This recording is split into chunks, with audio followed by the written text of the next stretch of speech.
Caravan versus lodge. Holiday homes, log cabins, chalets, I've heard them being called all kinds of different things, and you probably have done too. If you're looking at buying your first holiday home, it can feel like a bit of a minefield with all the different terminologies that parks use. My name's Johnny, I work here at Great Birchwood Leisure Village, and my job is to introduce people to the park and explain to them all the different questions that they might have about holiday home ownership. Today, I want to talk to you about the differences between a caravan and a residential spec lodge. Some of the things that you need to be looking out for when you're buying your first lodge. Come with me as we have a look around the park. Some people call them chalets, some call them log cabins, but holiday homes have definitely come a long way over the last 10, 15, 20 years.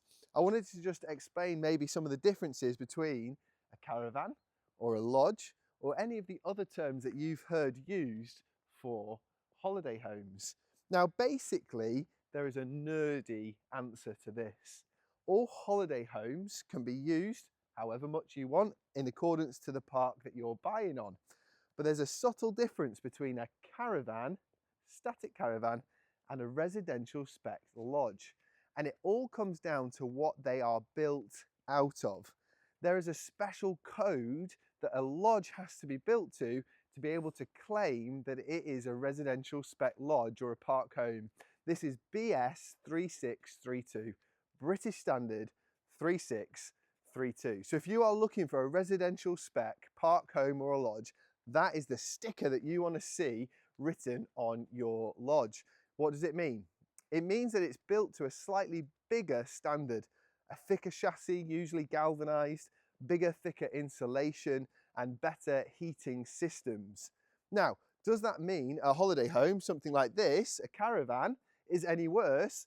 Absolutely not. It just means it's built to a different standard, often meaning that a residential spec lodge will be more expensive than a standard static caravan. Usually the cladding on the outside of them might be slightly different. On something like this, a static caravan, it's usually clad in aluminium, you know, that tin kind of effect. Whereas something like this one, which is a residential spec lodge, you can see is finished in that composite. So it's a bit thicker. Now, when you're purchasing either a static caravan or a lodge, it's important for you to understand what is it exactly that I want from my holiday home? How often am I going to use it? How much money am I going to want to spend on it and get that enjoyment return on investment? So if you're looking for something that maybe you want to be in all year round, maybe a residential spec lodge is more important to you. If it's something that you're going to enjoy or you've got a smaller budget, maybe the caravan. But whether you're buying a static caravan or a residential spec lodge, both are beautiful. Look at these two examples here. Amazing static caravan and an incredible residential spec lodge. If you've got any more questions about what the difference is between a residential spec lodge or a caravan are, or maybe you want to come and look around Great Birchwood yourself, please get in touch following one of the links around this video.